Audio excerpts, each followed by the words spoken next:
Unless anybody has any qualms, the odd topic is what beverages should not be consumed from the cup. Should not. Okay. Sweet old gravy. I don't know if that counts as a beverage. You ain't lived in the South long enough then.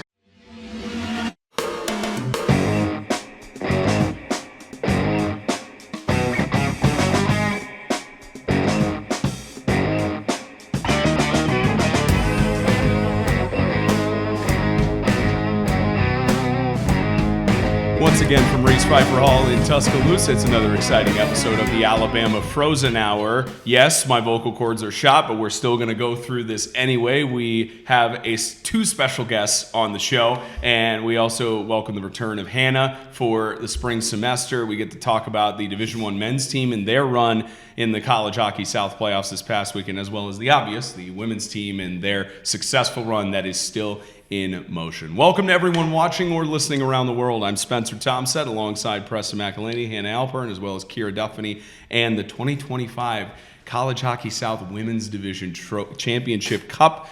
Proud to be with you all in Tuscaloosa, Alabama. Well, first and foremost, Hannah, welcome back to the podcast for the spring. Let's give it up. Let's give it up. Thank you. I know it was very much, and we mentioned it on the last episodes, it was just a domino effect. Oh, it was so much. Yeah, the passport appointment, you had the sickness, flu, the flu. Everybody's getting sick, because Keara was just telling us beforehand, like Anya's getting sick and Tebby getting sick too. All of our coaches. Yeah, everybody. Hopefully they didn't catch it from me, because I started coughing going into this weekend, but it's the winter season where it all spreads around. But how was your break between the semesters, since we didn't get a chance to ask you? Oh, it was very nice. Thank you for asking.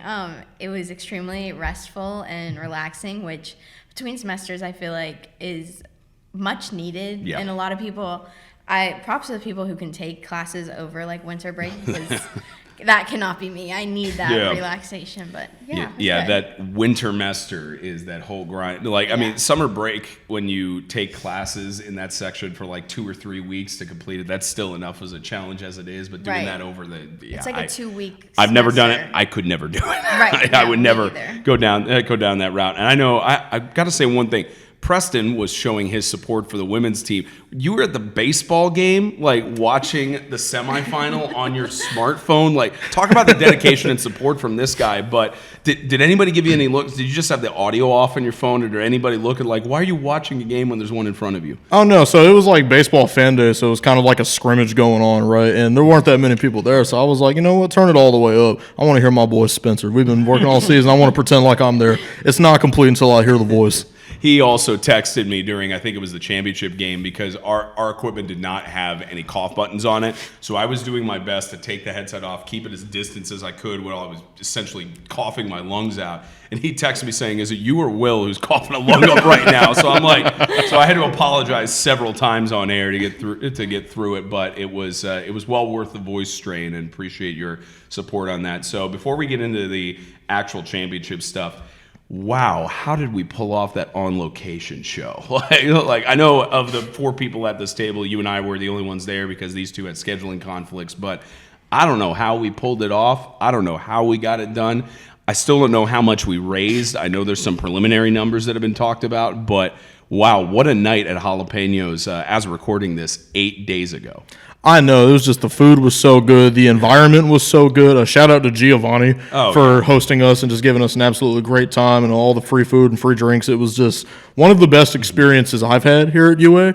And I think just having all the coaches and all the different, players and other men's teams and stuff on the show was so fun. I enjoyed doing like the multicam stuff, like going upstairs and doing some things. I didn't expect that, or any of the stuff outside. Yeah. Like I think Kate interviewed a dog at one point. Like I wasn't expecting any of that. So I had a really fun time, and I'm very, very happy we pulled that off, and I'm very grateful for everyone who showed up and supported. Yeah, she interviewed a dog. It was one of those where anytime she would ask a dog a question, just silence, nothing, no answer, which as expected. But it was a fun night. And I know, Hannah, you weren't able to be there, but seeing the social media side and the amount of people who are posting it. By the way, kudos to Hannah for all the posts and the lead ups over the weekend to promote the Frozen Hour, because she at least did her part for the show when she couldn't be there. But I know you missed out on a ton of fun, but it was certainly from the social media side. That was also fun for you to handle as well. Yes, the social media aspect of it was so fun because I feel like I got to know like so many of like the guests we had on. Like Riley, like just through like texting, communicating, and getting her like hype video up there and posted. But it was a lot of fun, and it was so cool to see how many people actually engaged with it on social media. That was so special to see that people watch this and this has an impact on people, and to see that people wanted to see us live, to interact with us was something that was so cool, especially from a school that doesn't have college hockey as like an actual like university sport. It's a club sport, and so to see that we're making impact in the Tuscaloosa community is amazing. Now, I know you had a work scheduling conflict that you weren't able to be there, but how did the team feel? Because I saw several of the Bama players there, not just from interviewing Kate Saber and Claire Carson on the show, but I know there were a decent amount of the women's team and players that ended up coming out. So what sort of sentiments did they express to you, oh captain, my captain? Everyone just said it was so fun, and I had a lot of FOMO because I really, really wanted to be there for everyone, like not even to be on the podcast, but just to experience that whole atmosphere with everyone, because all they could talk about was how much fun it was to be able to be there and like watch you guys do your thing live. Yeah, it was a lot of chaos, and you talked about with the multicam setup. Shout out to James Shannon for letting us use the equipment. One of my former bosses with the Extreme Broadcasting Network, or technically still boss there when I freelance here and there for his outlet. But the equipment was just basically in storage for the off season, so he figured, all right, you guys can use it and everything. And had some tech issues we had to fix and get throughout the weekend, but it was a lot of fun, and hopefully we raised a decent amount of money. And a thank you as well to all of the men's teams for participating in AAU, ACHA, as well as D3. All the representatives we had on there, a lot of fun, as well as to our other hosts throughout the evening, Theodore Fernandez, Riley Mercer, Emma Curl. I know Kate Aitchison wanted to be here but couldn't be here today, but she was a part of the remote show, as well as Eleanor Rodhouse. The Girl Talk segment, I don't know if you caught that from the show, but they just had, it was Emma, Riley, Kate, and Ellie, and they basically went through hockey terminology, and they were trying to guess what kind of stuff it was. Of like, I think they had one it was Goldilocks or locks, which referred to like the long hair that some of the players had or something like that. But they if you haven't seen it, you need to go back and watch it because it was a ton of fun on that, and we really enjoyed it. And again, huge shout out to Jalapenos and Giovanni Gomez for allowing us to kind of invade their space for a little bit as we got to host that live show. D1 men's team went to the postseason, and they had a little bit of drama leading up to it as their bus broke down before they even left Tuscaloosa, or maybe en route. So their bus had some issues, and they did not get in until 6:45 local time because they had to get through Atlanta traffic and bolt over there for the first round playoff game. And I know that certainly the women's team has not had this issue this season because there's only one tournament two now with the playoffs that you had to travel out to. But I'm not sure if you've had that experience ever in your career of a bus or transportation issue breaking down to make you late to a game. No, I personally haven't, but I think AAU might be cursed because no, I'm serious, because I drove by their bus another time when it broke down on the highway.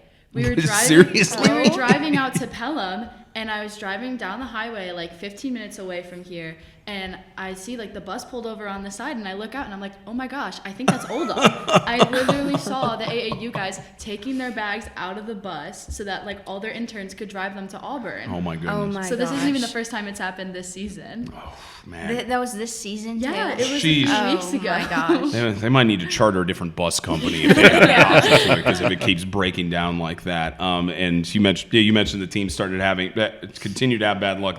That trend unfortunately continued this weekend with their loss to the eventual Division I CHS champions in Tampa at a score of 2-7. And Preston, we broke down the playoffs and talked about this sort of thing of like the D1 men's team potentially being a dark horse in the playoffs. They just ran into a freight train with the Tampa Spartans.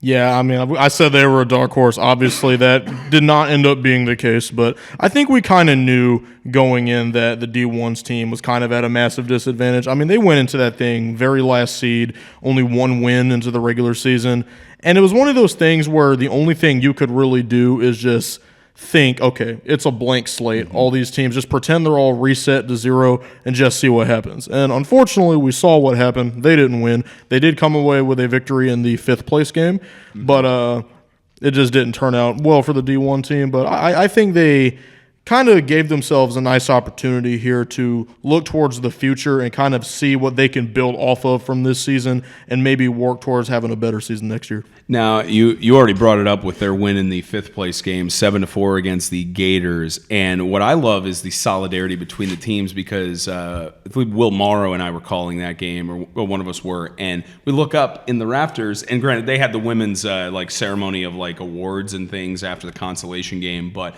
we look up and we see the women's team for Bama cheering and exciting, not only cheering on your assistant coach, Nick Reniger, but the rest of the men's team. That was kind of cool to be able to finally watch. I know you guys had watched it a couple times throughout the season, but to be able to watch them in a postseason game and take a victory against the Gators. Oh, yeah, it was super cool, especially being up there, having the view of the whole ice. Kyle had to tell us to keep it down a little bit while he was giving out awards. But it was just hard because, they were out there and they were playing really well in that game. They scored a few goals while we were up there watching, so Kyle was trying to give out the awards, and we're like, yeah, let's go. And we're like, sorry. Yeah, and I remember he also asked the PA guys to turn down the music a whole bunch because it was just overpowering through the awards and everything. But for the men's team still to not, even though we talked about how this was a number 6 team that only got in because of Auburn having less wins than them, but still to come out in a 5th place victory against a Gators team that looked really good against South Carolina in that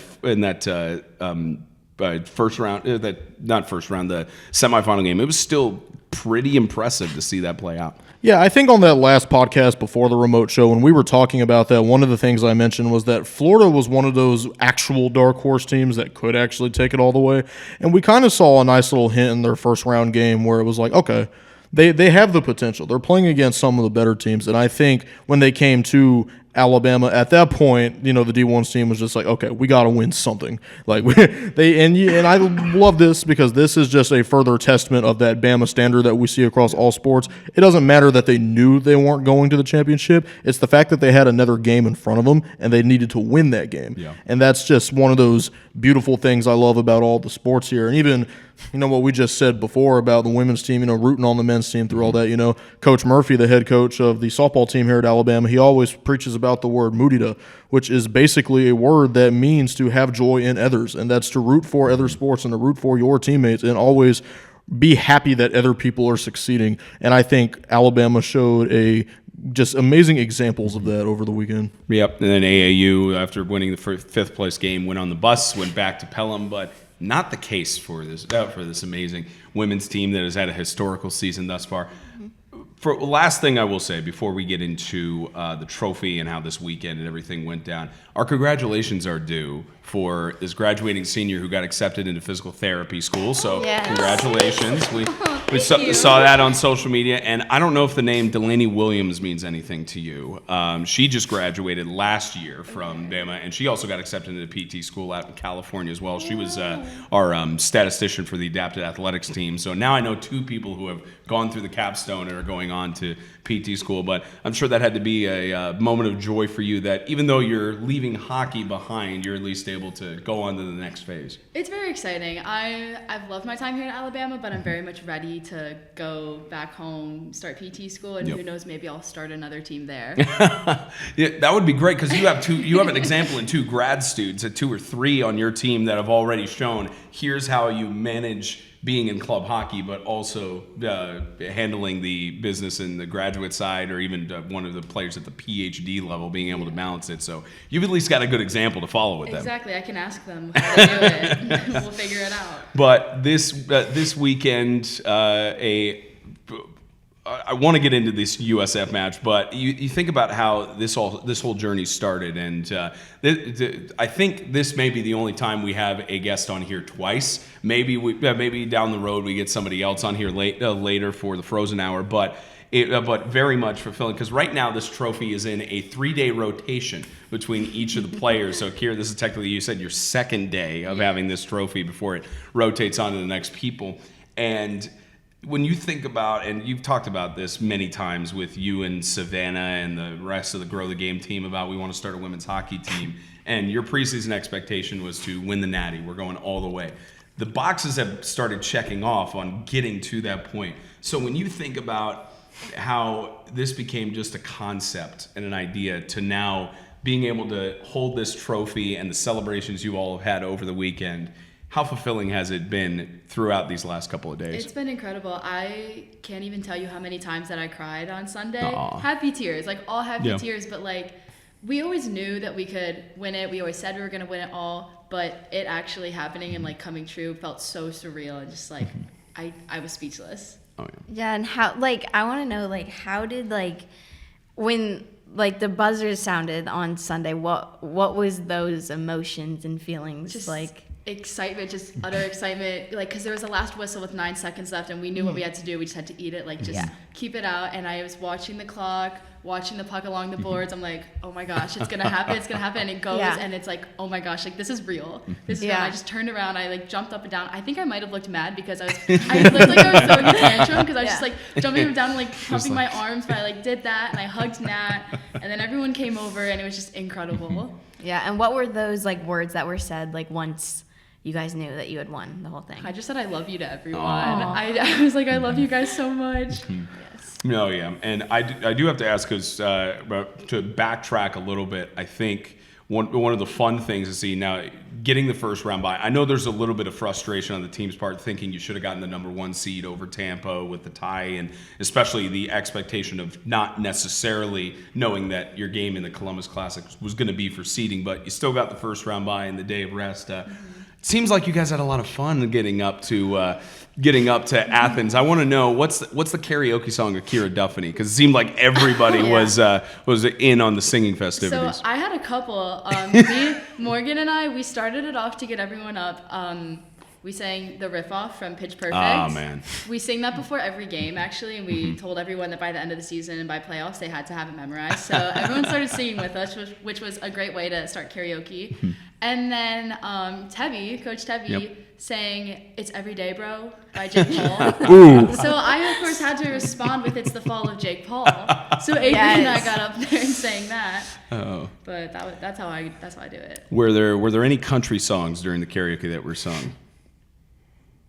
Yes. Okay. Coach Kevin. Okay, yeah. Ooh, okay. On the remote show that Kev is a huge country fan, and Anya was joking that we needed to have Preston do like a pep talk in one of the locker rooms or something for him in the full Bama suit. So do you know what song it was? Yeah, I do. I had to think about it for a second, but it was Friends in Low Places. Nice, Coach. Okay. He did it without the lyrics too. He was just holding that mic, getting into it. I mean, if you're a sports person, I feel like you have to have that memorized by this point. Yeah. Yes. What's your karaoke song if you're given the chance?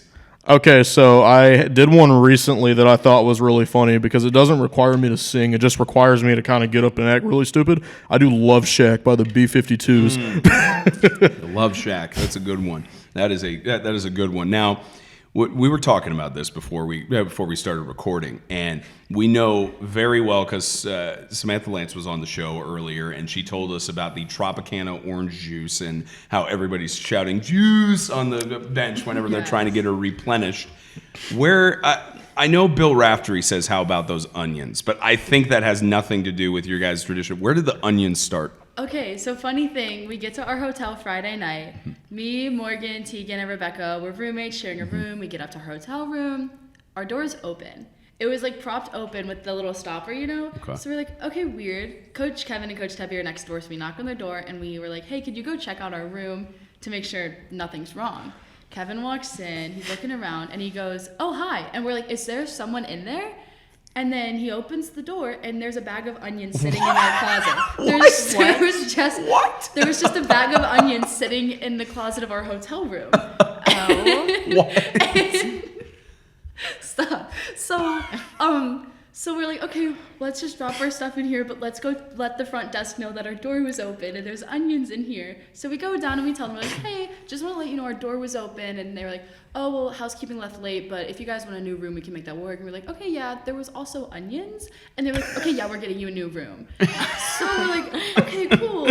They give us the new keys. We go back, we grab our bags from the old room with the onions. We bring the onions with us, though. And so we go to the new room. And it smelled really, really bad of like smoke, and we're like, okay, we can't do this. And then Tegan remembered that she left her Culvers in the fridge in the other room. Oh. So then we were like, should we just go back? Like, yeah, let's do it. So we took the onions with us again, went down. We were like, sorry to be so difficult, but we went back to the onion room, kept them with us, and we were like, at this point, let's just take them around with us all weekend. So I brought the onions on the bus. I brought them into the rink. I brought them on the bench, and they were our good luck charm. But then funny enough, so I told my parents about it, and my mom looked it up. Apparently, onions are actually like used to ward off evil. Oh. And like warriors back in the day used to like use them before going into battle and stuff like that. So they're a legitimate good luck charm. That's so ironic that I just know. like Yeah. happened to be in like the captains What and are- assistant captains. Yeah. Like, Yeah, room. what are the odds? Like, why did that happen? But I also just wonder who had the idea. Yeah, Let's who take put the the onions with us. Let's just take the I'm mysterious still bag with us. stuck on the fact that Coach Davis walked in there and was like, "Oh, hi," and spoke to them. He spoke to the onions, Hi, and then we onions. reveal later that they're like voodoo onions. Like what? It really it scared us because we thought that someone was actually in our room, and we just thought there's no way. And then he opens the door and it's a bag of onions.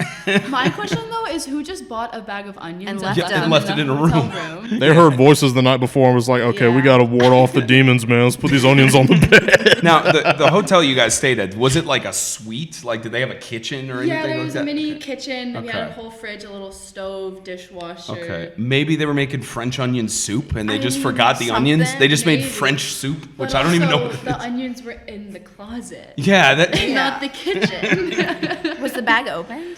No, So it's completely like it was sealed. still sealed, like the little mesh bag that Yeah. the onions come in. Yeah, I don't- just That's- maybe they knew maybe they were needing to fend off demons or like fend off the spirits or something, but it certainly worked for you guys. Now there were times in your semifinal against South Florida where it seemed like the onions weren't working because now granted that South Florida team you guys had this was the only team you hadn't faced off against in CHS play for this season if I'm not mistaken. We played them in Columbus. That's right. Yes. Okay. Yeah. I was trying to think. I think there was one. I was trying to remember if there was one team you hadn't faced off against the women's division, but I think We haven't everybody's played Georgia Southern. That's right. They It were was Georgia supposed to Georgia come. Southern. Yeah. Yeah. But in terms of South Florida, this was one of those back and forth matches, and it looked more like a baseball score at the end of the night. One of the baseball games gone wrong, but this was one of those where.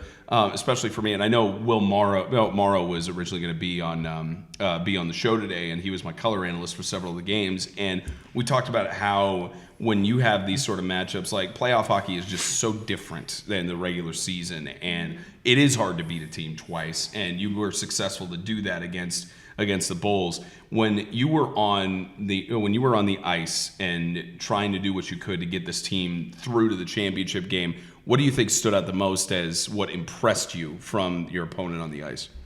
I just think their resilience. Obviously, we had beat them before, but like you said, playoff hockey is so different. Like, you never know what's going to happen. Auburn and South Carolina went into overtime. Yeah. I would not have expected that. But it's playoffs. Anything can happen. So I thought we came out strong, but they came out just as strong and met us and scored the first goal, which didn't really shake us, but not ideal. So I was just impressed by how much they stuck with it for pretty much the entire game until it seemed like we both were just starting to get gassed towards the end there. Was there a team in the postseason that you or anyone else in the locker room had said, we want to face them again? Or because I like to think that there's not really any teams that players are scared of, but was there one that you wanted another crack at? Tampa. Tampa, absolutely. Absolutely. We wanted to beat Tampa. They were the only, well, we did lose to South Carolina, but we've come back and beat them 3 more times. Yeah. We've proven we can do that. We wanted to get back at Tampa. And that was also the South Carolina loss, and we mentioned it several times. You had 2 or 3 of your starters out. Remind me, were there any starters out in that Tampa game? Yeah, we were missing, I think, 5 people. Oh, wow. Okay. Yeah. So That it makes a was- huge Because difference. the Yeah. Columbus whole line Classic was change. very last minute, so a lot of girls had other Yes. commitments and couldn't come. So we were missing 3 defensemen, I believe, a few forwards too. So It makes a huge difference when you're at full strength. Because again, multiple times he and I have talked about how this team really, I don't know who's going to stop them, especially because for USA Hockey, you cover the New York League of the teams that'll probably head down to Nationals next month in Jacksonville. And still, from what you saw from the semifinal and championship, does that reaffirm your beliefs? Yes, because I think what I saw, we could kind of see during the USF game, you can see the moment where it clicked, where you had figured out everything, like that confidence just skyrocketed and everything skyrocketed. Because then once the first goal was scored to take that lead towards the end, like the floodgates open, and then it was just like another and another and another. And when you look at the final score, it doesn't even look like, something that was closely contested at all at any point. It looks like you just went out there and dominated. And then you look at the Tampa game, and this was kind of one of those things where it's, okay, Tampa's a really good team. They've beat Alabama before. What happens here? And it really just came down to who wanted it more. And Tampa, in my opinion, is, even just as much as Alabama, one of the best teams in the country. And watching Alabama, bond together and watching you guys win that game just made me more confident that you guys can take it all the way, especially after seeing all these other teams play in these other leagues in AAU. And it's like, okay, I think Alabama, I am standing on that opinion now that Alabama is totally capable of winning the Natty. Mm-hmm. And looking back at the box score, and there's very much, you mentioned it, there's a time of floodgates opening, and there's those turning points. First period intermission, you guys are down 2-1 to the Tampa Spartans. What was said at the break? I'm not going to lie, I blacked out a little bit. I mean, Anya just told us to keep our energy up. We were in it, we may be down, but we know what we need to do. Just go out there, don't freak out on the ice. Just a few reminders of plays that we should make, but I'm not going to lie. I kind of black out during games. Just kind of lose and go to a different experience as you're focused in. And we mentioned it during the broadcast as well. I think it was very fitting that Morgan, scoring the first goal in team history, also got the game-winning goal in the third period. What did you see on that play? I'm so you sorry. Still black out? I kind of remember. I was so excited. She was right there, and I just felt it. I almost knew it was gonna happen on that play. That line of Claire, Kate, and Morgan was just incredible. It was so fun to watch them. So when they were down low, I just knew they had it. Mm-hmm.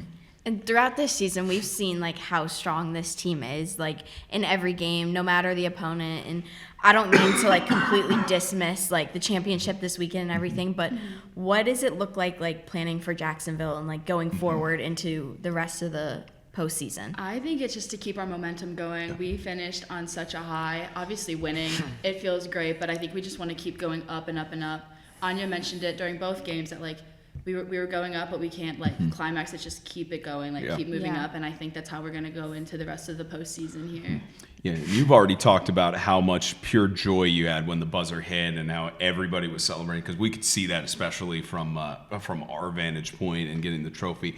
How fulfilling was it for you to mentor Anna Zahorchak and for her to get the most valuable player in the championship? Oh, it's incredible. I love Anna. Ever since I met her during our recruit weekend last spring, I just knew she was so special. Oh, yeah. She's stepped up. She has an exec position now. I expect nothing less from her. She always gives 110%. And it was just so fun to be able to watch that. And she was surprised. She was like, who, me? Yeah, I remember seeing that too. She's like, me? Little me? Yes, you killed it.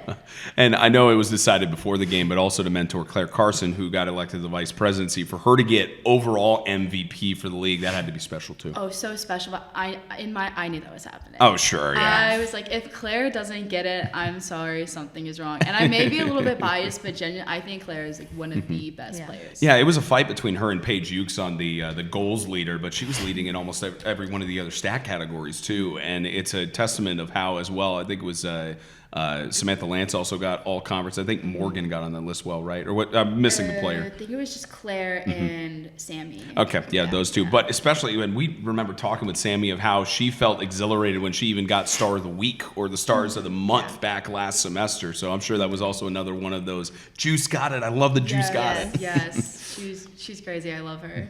Now, once you guys got the trophy, I know you mentioned that the cell signal was kind of bad down there. So as much as you can remember, if you didn't black out at that point, once you guys got off the ice, what was the journey like getting the trophy back to Tuscaloosa? Well, we had a fun time in the locker room. We did a little a cappella version of All I Do Is Win, and then not intentionally, but we were just singing it, and then we said, okay, that's lame. So we played it on the speaker and did it again. Turned the lights off.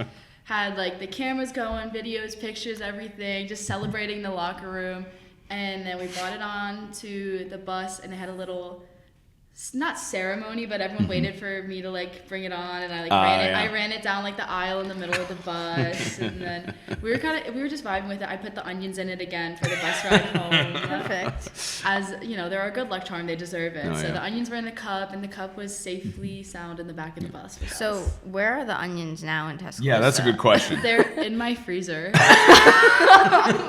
I've never heard of onions being put in the freezer. That is so. Well, at least they're being preserved for Jacksonville. About to say, hopefully they're not in a trophy case. Golly. No, so they're in my freezer right now. Sammy talked about growing one of them to keep it going for future teams.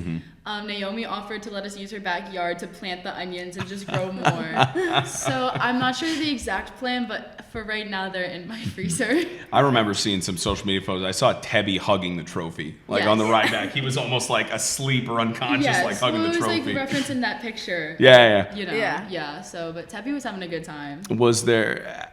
Did every single player kiss that trophy? Like so. everybody, every coach, every player, If they didn't, they have to. Yeah, I know. It was funny. I made a joke of where we had the trophy. I sniffed it a little bit, and I was like, I smell some liquids that have gone through here because it's tradition. I mean, the Stanley Cup, they do the same thing with like champagne and all of that. So this perfectly goes into our odd topic, and you said you would have some time to think about this. So, what beverages should not be consumed from the cup, and what if you need some more time to think? Preston, what do you think we should not like liquid stuff should not be? Full disclosure, I'm not putting anything in there. None of us are going to do anything of that sort because that's not our place. But Preston, if there's a liquid you would not choose to put in that cup. Well, in the South, I would absolutely consider this to be a beverage. And I like how you started that out. I do not think you should ever fill that thing with brown gravy. Oh goodness. I wonder if that would even wash out. Like what would I wonder it because it's like trophy polish, or I wonder if this is made of like silver or what the material is made out of the cup on there. But you go to clean it and you just like scrub out the inside, and then the inside's a different color than the other. Like, oh, oops. That would not be fun. No. Yeah, so don't put gravy in there. I mean, imagine how weird of an aesthetic that would be. You have gravy and you're just dunking in things on like the gravy because there's no way you're going to be able to just pour that out onto like mashed potatoes. Or anything. you have to have someone kind of bend their throat back, and then you just it just like slowly drips out and lands into their mouth. You have been to too many Thanksgiving themed parties if you're. I don't know what's that. There's a football team where the coach like brings his players up and he takes out a thing of like syrup, like in like a little Waffle House container, and he's like putting it in their mouths, and I'm like, man, I hope y'all got a lot of Gatorade on standby. Good gravy. So don't put syrup in there either. No. That's absolutely not. Stick. I don't know how you could get it out. As much as we if you filled it with gravy or syrup, nah. No. As much as we love the Waffle House on the Strip, I don't think that would be a good idea. So Hannah, any substance you think shouldn't go in there? I was thinking like a smoothie. Okay. Like, I don't know, the like consistency of a smoothie, like putting it in there would really just like throw me off, like the chunks of like fruit getting stuck in there. Just, I don't know, something about it. So don't take this to Smoothie King. Right. What you're saying. Don't take it over in that direction. No. Or Tropical Smoothie Cafe. Is there one in Tuscaloosa? It's in Midtown. There's one in Northport too. There is Midtown. I still got to go to that place. It's I haven't so good. I haven't heard of it yet. But. Tastes like a smoothie with quarters in it. Just imagine if you actually tried it. Like, would you go straw with the smoothie in this thing? I feel like you'd have you would to. have to. I feel like if you tipped it, it would just all come. Well, because that's what I was saying about the gravy. I mean, you could have someone drink it, but there's not really, because it's an even cup at the end. So, you wouldn't be able to get it fully funneled like most cups are. So that'd be challenging. But probably firsthand from this weekend of like certain substances that were in there and drinks and things. So I know a few. Okay, so which one do you think you wouldn't? Milk. Ooh. That's a good one. Yeah. I don't like milk. Okay, that's So any of the Got Milk ads, those are not for you. Yeah, I don't care for them. So you could take Nature's Oreo, aka the hockey puck, Well, actually, dip it in the milk. I was gonna say, caveat, if you're gonna eat cereal out of it, then that's fine. Okay. Like milk with the cereal. Yeah. But like just milk by itself is a no for me. Okay, yeah, it'd have to be like cereal, or like he said, it would have to be some Oreos. sort of Oreos or cookies or something. That Yeah. if you guys didn't do that this past weekend, that might be. I hear this is going to make an appearance on the town this weekend, isn't it? It'll have to make another appearance on the town. It's already been out there. We're taking it on a world tour. Oh, yeah. So just like we did with the onions. And yeah, so everybody come out on Friday. I need to look and see what the picture is of the AAU national trophy and see if it's much different from this or if it's a bigger cup or anything, because then you have more options on that. I wonder what I would think in terms of dipping in there, like punch would be fine. Like you just have a ladle or something, have a drink out in there. You can do Campbell's Chunky in there. Well, yeah. Well, it depends on how long it stays in What there. could you put in there, like besides water, that wouldn't make be it sticky. like, Yeah. Probably don't put bourbon in there because that is an overdose waiting to happen. You could fill it with fajita gumbo. That is cursed, but that's actually not a bad idea. We should tell Giovanni and say, hey, if they win national some championship, margaritas. we just ask him to fill the thing with fajita gumbo. Or, the margaritas. We need to.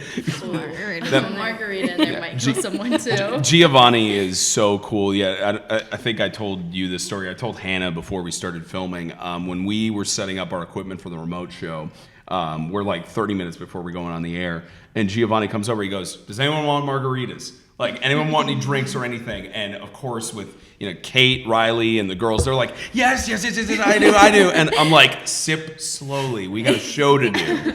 But it was just all of these margaritas brought out and everything. Probably combined, those would all fit in there. Now, if we do a margarita, how would you salt the rim?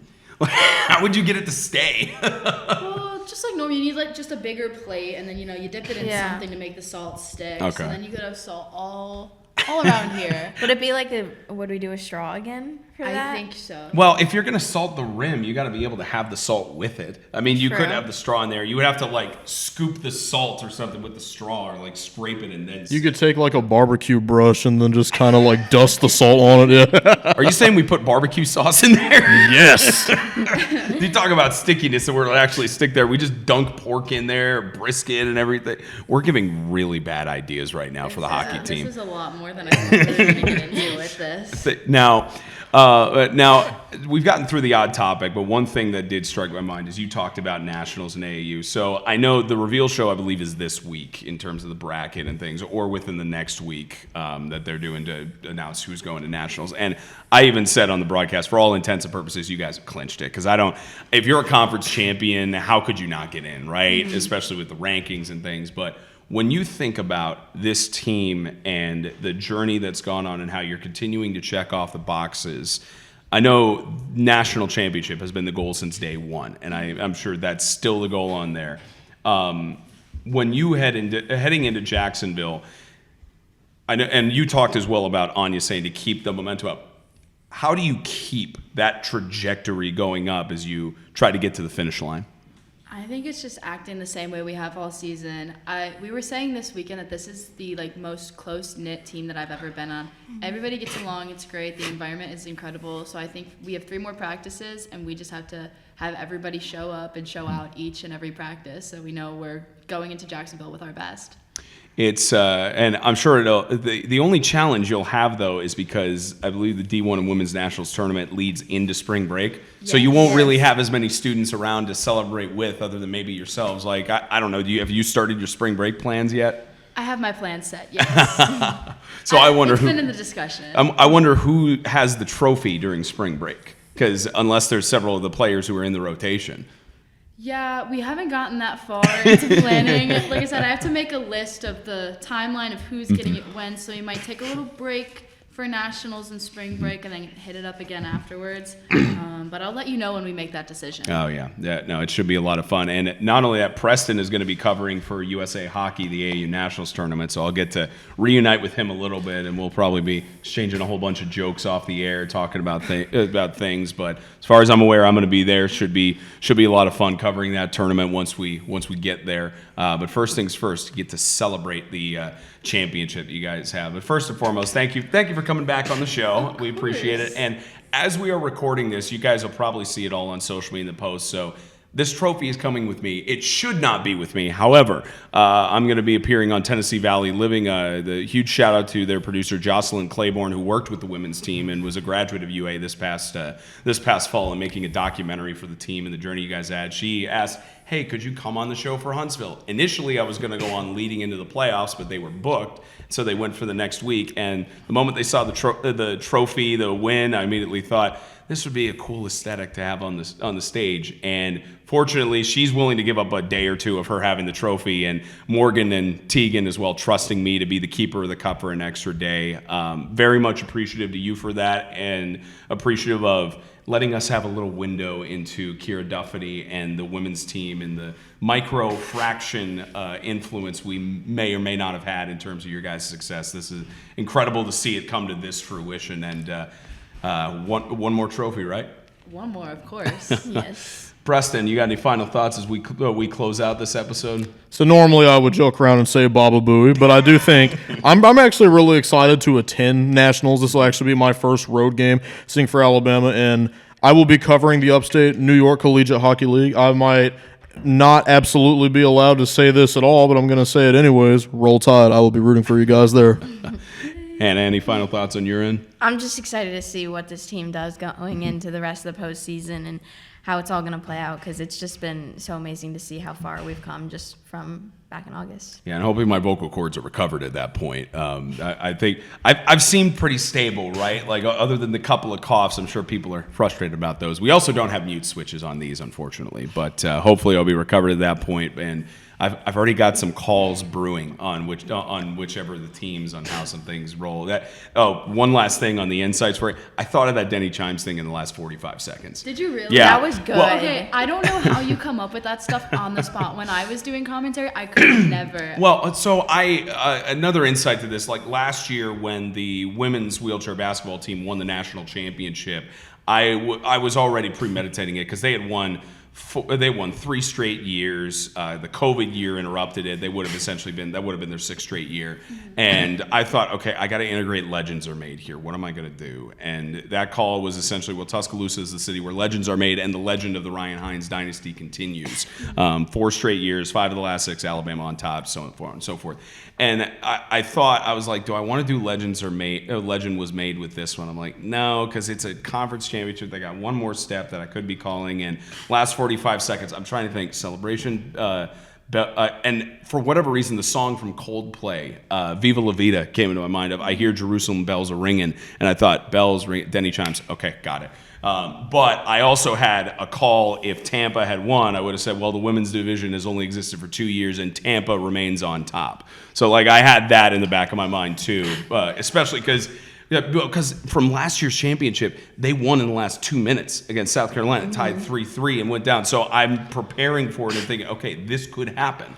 I'll say I actually got nervous watching the end of that one because something on the broadcast, the clock actually was stuck at 0 for like the last 10 seconds, and I wasn't keeping track. So I was just watching y'all try to keep the puck out of the net, and I'm just like, okay, I'm just waiting for the buzzer. Yeah. That was a huge shout out to Theodore Fernandez, because we had 2 volunteers. I can't remember their last names, but Charlie and Sawyer from the University of Tennessee were on our broadcast crew. They had worked the University of Tennessee Volunteers, their men's team, throughout the year, and they joined us. And they had to get on the road after the women. They had to get on the road after the women's game, and we had our crew split up in different sections. And Theodore was running both. He was running both scoreboard and swapping between the camera angles. So it was one of those where he got slipped and distracted. And that's where I kind of looked at the scoreboard, and I was just counting down seconds and everything, because I still kind of go into radio call on those things, especially with hockey. But yeah, final 45 seconds, I was thinking, I'm like, okay, Viva La Vida, bells, Denny Chimes. Okay, let's go Denny Chimes. And then I've got some stuff worked up for the Natty, whether it's you guys who take home the trophy, which we hope you do. I remember I texted Anya and Savannah before the CHS Championship, and I said, as a member of the national media, I root for a good game and I hope the best team wins. But as your friend and someone who cares about this team deeply, no one deserves it more. And that's certainly the case with you all, and no one deserves this trophy more or the national trophy more. But that's going to wrap it up for this episode of the Alabama Frozen Hour. Planning to have another guest on the show next week as we head into the D2 and D3 playoffs for College Hockey South, as well as we get to talk more about the lead up to nationals for AAU and in all 4 of the divisions that they run. Very privileged that we were able to have Keara join us as well as have this trophy. And the Lucky Puck now has a friend. It has a friend for at least the next year. So for Keara Duffany, Hannah Alpern, Preston McAlhany, our producer Andy Sukalis, as well as Jaden Watson, who helped out earlier, all the hardworking men and women that make this run so smoothly. I'm Spencer Tomsett, saying so long from Reese Pfeiffer Hall. Another episode of the Alabama Frozen Hour has concluded.